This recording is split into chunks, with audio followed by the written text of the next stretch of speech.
วัสดีอาจารย์น้องมีซื้อมาน้องคนนี้เดี๋ยวไปดูเป็นเรื่องซักกันแผลที่หนึ่งวันนี้จะมาสาธิตการซักยางของกามสิงคโปร์ก่อนอื่นเราต้องที่สาวของมือเจ็บก่อน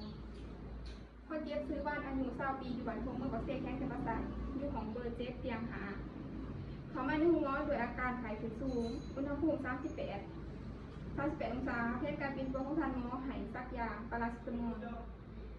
เขาท่ากามสิงคโปร์น้องก็เลยเขาจะเขาไปทำที่เจ็บก่อนสวัสดีซื้อยังเด้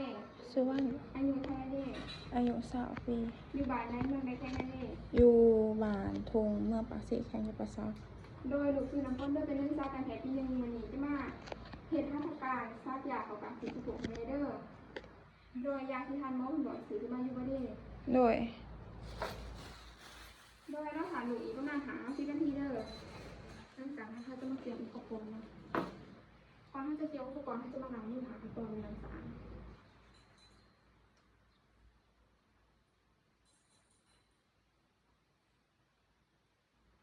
แล้วเขาจะมาใส่ที่นี่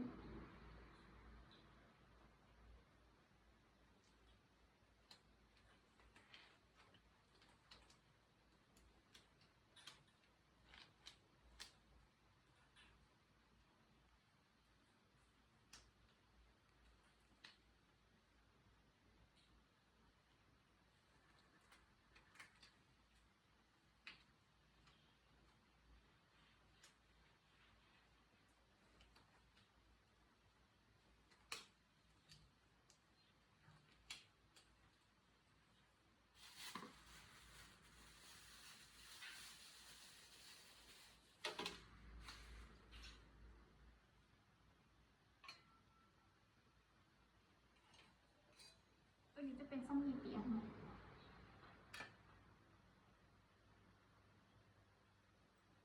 หรือจะเป็นส้มมีแห้ง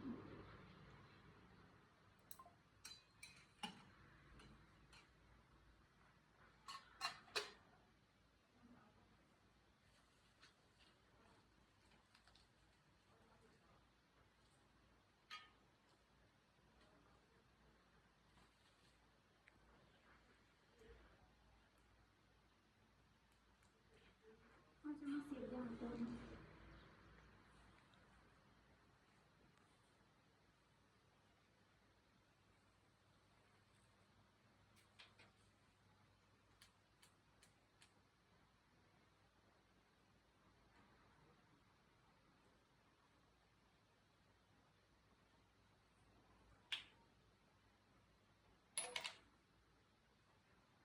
แล้วเขาจะมาเปลี่ยนเข็มเขาจะใส่เป็นเข็มก่อนเป็นเขาจะติด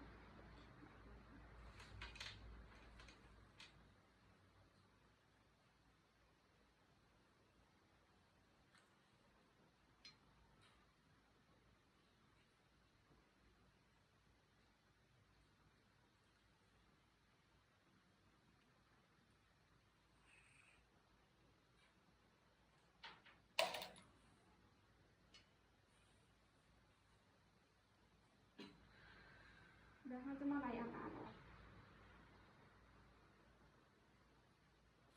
แล้วเขาจะมาผสมยาเลย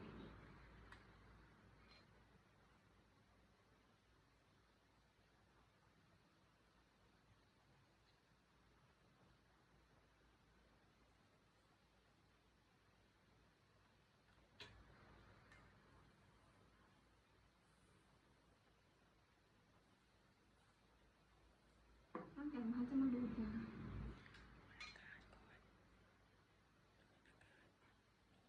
เขาจะไล่อากาศออกก่อนนะ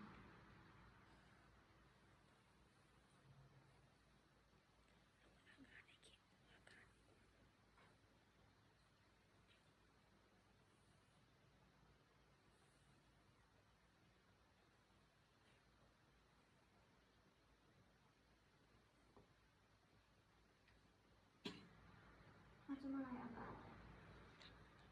แล้วเขาจะมาขยายคิวอะ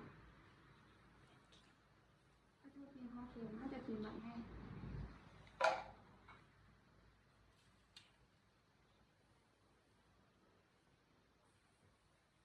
แต่เขาจะเข้าไปทำคนเดียวเลย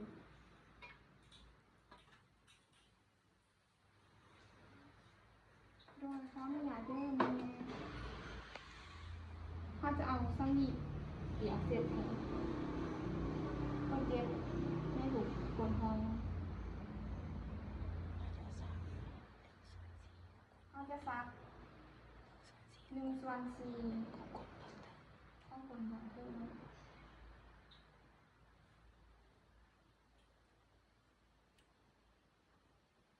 เขาจะซักเป็น90 องศาเขาจะตีให้มันตึงเขาจะซัก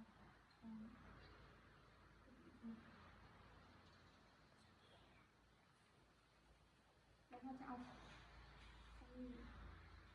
เขาจะถอดออก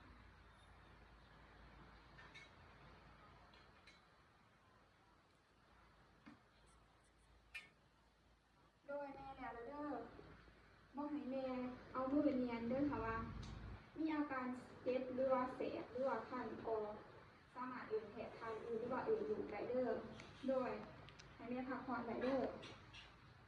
ถ้าจะมากินอุปกรณ์ถ้าจะใส่ในการกินยาพิษถ้าจะใส่ในการกินยาคือถ้าผิดแล้วครบเนี่ย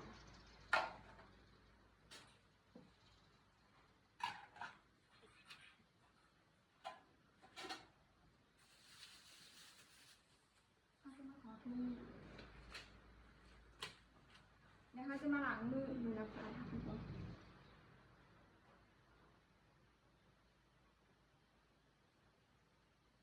แล้วว่าจะมาบันทึกคนเจ็บเนาะ